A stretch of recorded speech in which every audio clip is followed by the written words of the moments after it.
Hey, what's up everyone? Farhan from MH Guide, and Huawei announced that they're going to hold an event in Paris for the Huawei P40 Pro line. So today in this video, let's talk about the information that is out there, including a 7 camera in total, a 5500 mAh battery, and just everything that we expect to see in this Pro lineup. So Huawei has been killing in the camera department in the past few years, and the Chinese companies have done some of the biggest breakthroughs in the hardware department when it comes to camera. The periscope optical zoom being the first in the market from Huawei, and there's definitely just as much to be excited about this year as the Leica One partnership continues and the Google software does not. If you want full coverage of this phone when it comes out, drop a like on the video and leave a comment down below about what you expect in this phone. So this year we expect a lineup of 3 different devices. We have a P40, a P40 Pro, and also a new model with a long name, the P40 Pro Premium. As if the Pro wasn't enough, since all the companies use that tagline now. The model that has been leaked the most though is the P40 Pro Premium one, and this could essentially be the official press images because it looks pretty much legit in my opinion. So when it comes to the exterior details, the expected resolution of the display is 6.5 inch to 6.7 inch 2K AMOLED screen, and from the leaked image, the front looks a lot like the Samsung Galaxy S10 Plus. We got a hole punch on the left instead of the right with the dual camera setup. We are expecting to see 6 different colors, which is black, ice white, deep sea blue, silver frost, blush gold, and a new mint green color, which in my opinion looks pretty good. The rear of the device will feature a Leica system for the camera, and it will be a quad camera system on the Pro, as well as the Pro Premium model featuring a penta camera setup, which will give a grand total of 7 cameras if you count the front. Premium Pro model will feature a ceramic back, which will be more heavier and also more durable than glass. There will be a big camera bump on the back, but I don't think that will be a problem because people are going to put on a case most likely, or you probably should. And all the camera technology that has gotten so good, and even replace some point and shoot cameras, I feel like it's worth a trade off. So when it comes to aspects of the camera, the P40 Pro will have a 5x optical periscope sensor. What will even be more impressive is that the P40 Pro Premium is said to have a 10x periscope setup, is that the camera and all of its lenses and elements are going to be horizontally placed, and a piece of glass actually reflects 90 degrees onto the sensor, and that is how you achieve optical zoom in a smartphone.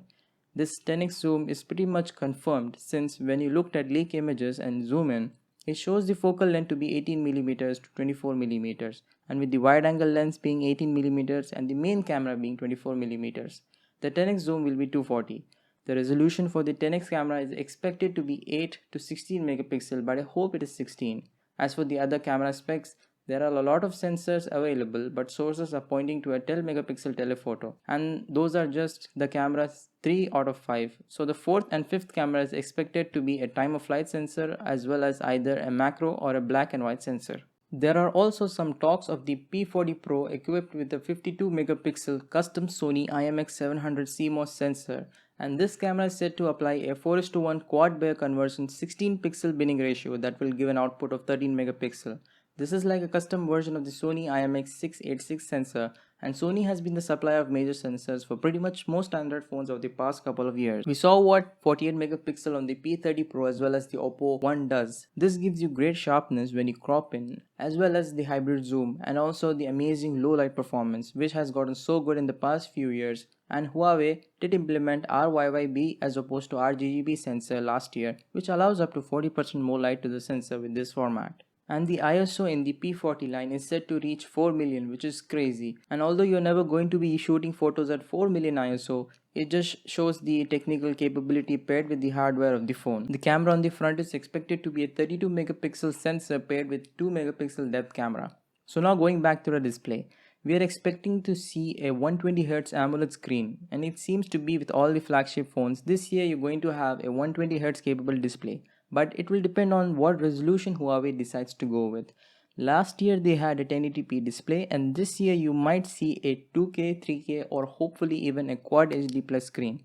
And it will be really interesting to see if you can use a 120Hz display in just 1080p or potentially in its full resolution, because battery life seems to be the biggest issue with the higher refresh rate, but this phone is rumored to have a 5500 mAh battery. The P30 Pro was a pretty excellent phone overall, but one of the biggest shortcomings ironically was the display. You see a lot of phones even in the cheaper price range have great screens but not great camera, and Huawei phone was essentially opposite in that aspect. This phone is also expected to have the Huawei latest generation Kirin 990 processor that has 5G connectivity and battery life combined with their own processor, which should be optimized, as well as a display that could not be Quad HD+.